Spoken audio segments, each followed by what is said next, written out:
Раце испружени кои питачат чекајќи го црвеното светло. Насмевки, досетки и солзи на детските лица кои долго време ве следат, ве прават и тажни и немоќни. Бебиња кои постојано спијат, гневот е неминовен, зошто и каде затајуваат надлежните институции со години наназад. Деца питачи и жени со бебиња во рацете е сликата која секојдневно ја гледаме на скопските раскрсници. Станува збор за серија на кривични дела, меѓу кои и прекршување на законот за заштита на децата.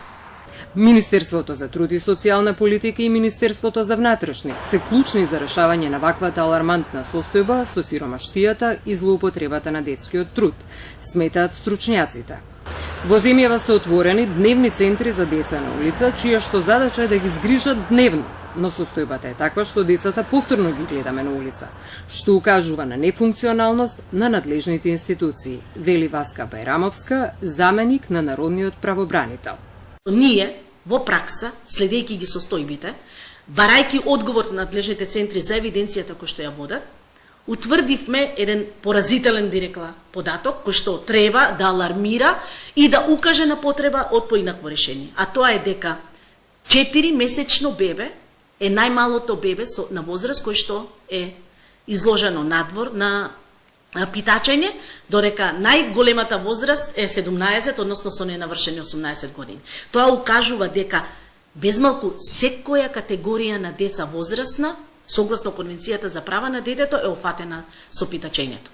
Загрижува и фактот дека најголем број деца питачи воопшто и не се запишани во училиште, смета Драги Змијанац.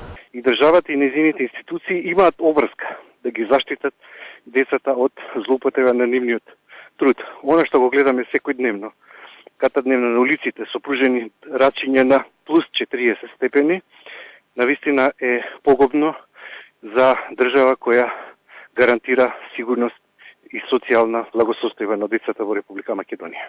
Во 2000 година Собранието на Република Македонија ја ратификуваше Конвенцијата на Меѓународната организација за труд 182 за итно спречување на најлоши форми на злоупотреба на детскиот труд.